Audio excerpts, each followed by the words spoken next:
Devender, great to have you with us on this sporting planet. First of all, I'm keen to know how you came to be known as the voice of Afghanistan cricket, because you've got that all over the internet. You're known as that. When did your journey with the team start? Well, it was way back in 2017. In midnight, I received a call from Sharjah, from someone from the ACB, about coming over and commentate on Afghanistan versus Ireland series in 2017. So I just completed 7 years working with the Afghanistan cricket domestically and international cricket as well. And some communication from the commentators, the experienced international commentators who keep coming to India and different venues. And so I had some interactions with them, and somebody might have suggested my name.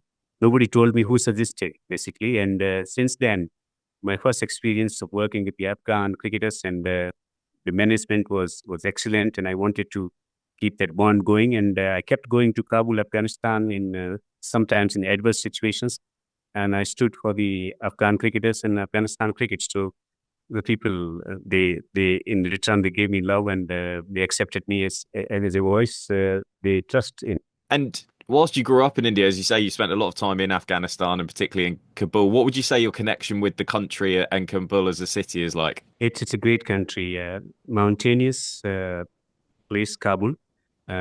Great passion for the game of cricket. The hospitality is best in the world. Nice, great people. When you meet with Afghans, you just want to keep that friendship forever, for forever. There's a sense of security when you sit along those people, and the sense of acceptance as well when you travel to other countries. So those who have been to Kabul, they want to go there again and again. And in my childhood, I used to listen to the dispatches from Least to Set from the BBC, and that's what fired my imagination to go to Kabul one day and commentate. And luckily, luck would have it, I was lucky to get the opportunity to work with Afghanistan cricket, and the journey has been absolutely fantastic. I want to go there every time there is an opportunity to commentate, and I absolutely love it. And I guess you particularly loved this year with the T20 World Cup as well, and Afghanistan's run to the semi-finals. We'll come on to how successful they were in the moment, but I'm just keen to know, in the run-up to the tournament, was there a sense that Afghanistan cricket, men's cricket this is, it was growing and growing to a place where they could have a really successful tournament? Well, prior to that as well, in 2023 ICC ODI World Cup, they were phenomenal, beating three world champions, including England as well, England, Pakistan, and Sri Lanka. So there was sense of determination about doing something and putting the country back on the map, because there had been a lot of discussion about what was happening politically. So the cricketers, they have always been hope for the Afghan people and great source of happiness for the countrymen. And the Afghan cricketers were committed to give something back to the nation, to celebrate, and that's why they were determined. I remember covering domestic tournaments, the National T20 Cup in Afghanistan, Kabul, and I could sense the sense of determination and in clear game plans of doing something or upstaging Australia, because Australia recovered from 91 for 7 and went on to win the match in the ICC ODI World Cup. So they were determined to beat Australia first. That was their only aim, and in between, many teams got rolled over because their focus was simply beating Australia. And they picked the right talent, and they understood the conditions really well. They sent the team 15 days before, so the planning part has improved a lot. And they have always been immensely challenged. It was all about just organizing, giving them the structure, and that's where I think Jonathan Trott played a significant part in giving the pathway to the players to succeed. And they made sure that they utilized the conditions. They made sure that they utilized the talent really well. I was not surprised that they went on to play the semi-finals. We all were expecting back in Afghanistan that this team has got the potential to do something monumental. And I won't be surprised in upcoming Champions Trophy if Afghanistan go on to win. What was the atmosphere like during those victories? And from what you could tell, what was the reaction like back home in Kabul? I mean, you listed Australia, New Zealand, Bangladesh on the way to the semi-finals at the T20 World Cup. There must have been just overwhelming joy back home. Overwhelming joy and kind of scenes that we see on football grounds. For example, when Argentina went on to win the Football World Cup in Qatar. So those kind of scenes were there in Afghanistan. They would celebrate whole night and during the day as well, throughout the week. It was a festive season for Afghans. And for the first time, they were so happy. From the beginning, they wanted Afghan cricketers to beat the big teams. And eventually, when they realized the dreams, it was dream coming true not only for the cricketers but also for the fans as well, because they believed in their talent, their abilities to deliver on big stage, and it was exhilarating. Watching people coming out in the streets, it united the country again. After the regime changed, there was some confusion and some chaos as well, but those victories in the ICC T20 World Cup lifted the morale of the entire nation, and it has given a great boost to the nation. And I won't be surprised in coming years, Afghanistan will become a major force, not only in T20 cricket, not only in one-day cricket, but in Test match cricket as well. There's a keen desire to showcase their skills in Test format as well. What is the mood like heading into 2025 within the camp? Is there this real positivity, like you say, that more success and building on the success of the last couple of years is just around the corner? Currently, they are focusing on exploring more options before the Champions Trophy, and that's why they're giving opportunities to plenty of young players. We saw Allah Mohammed playing against Bangladesh and South Africa in ODI format and doing exceedingly well. In 6 months, he has improved as a cricketer.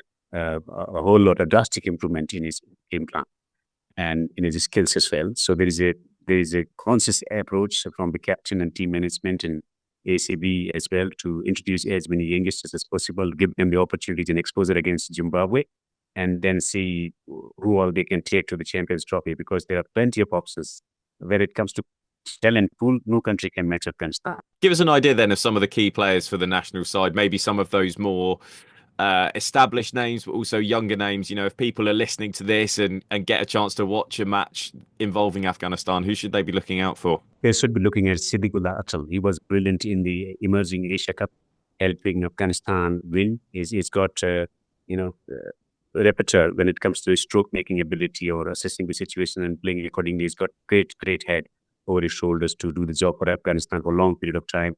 There is one Jubair Akuri attacking batsman. He opens the batting. He might get his opportunities as they go along. Parviz Tasuli in the middle order is a fantastic player. He is possibly one of the best players when it comes to negating the spin bowlers, because he presses the likes of Rashid Khan and Mujib for fun when he plays domestic cricket.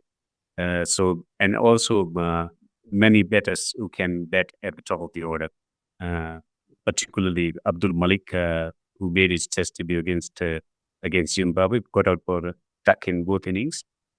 So he's trying to come back. So there is a lot of solidity, technical ability, and an ability to do something big for Afghanistan in coming years.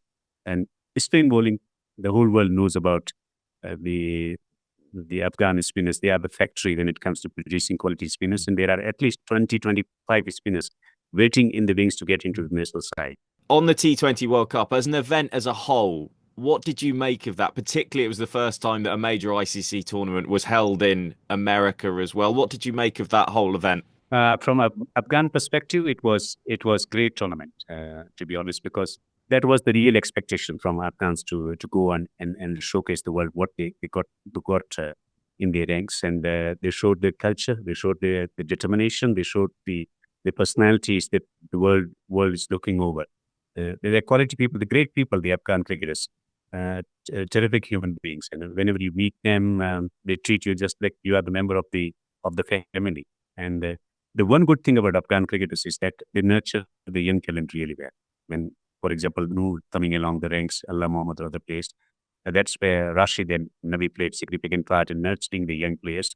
The great atmosphere always, wherever they are playing, but playing in the World Cup and handling the pressure, and particularly the running between the wicket part was so astonishing. The way they played against Australia was simply majestic. And so that's where I could sense, the changes that they always wanted, because from the beginning, Afghans were flamboyant cricketers, just going there and hitting big boundaries, because they never appreciate the people who just work the ball and get, slow 50 or 100. They want players who can clear the boundary and go for the glory shots. And for the first time, the application that the batter showed was remarkable. And that's something that is so heartening to see, because it happened very, very quickly in 2 years' time.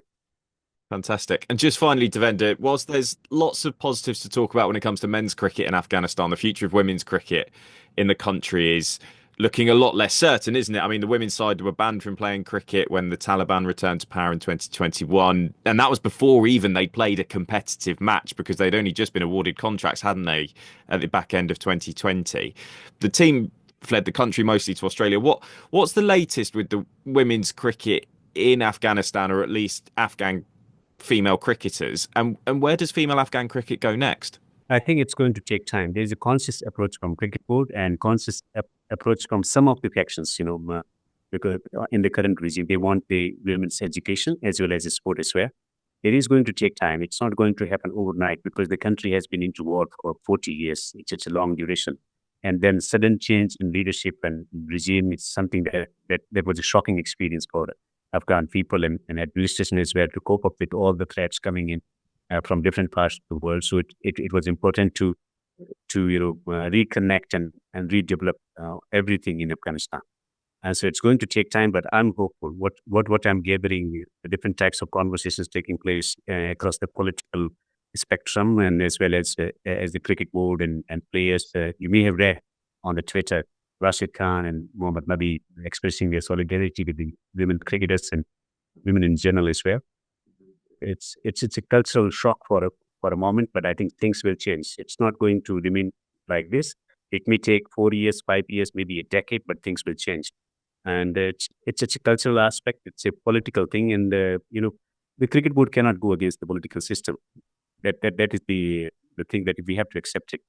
But the best way forward is to engage Afghanistan cricket, because cricket is the only medium through which you can engage and bring about change in the country.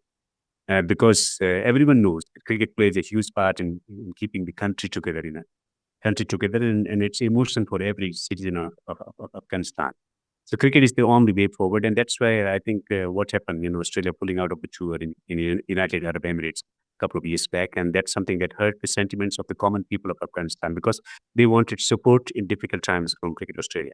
And I hope that if they reconsider the decision and engage Afghanistan cricket, that is the best possible way to bring about change in society and cultural changes as well.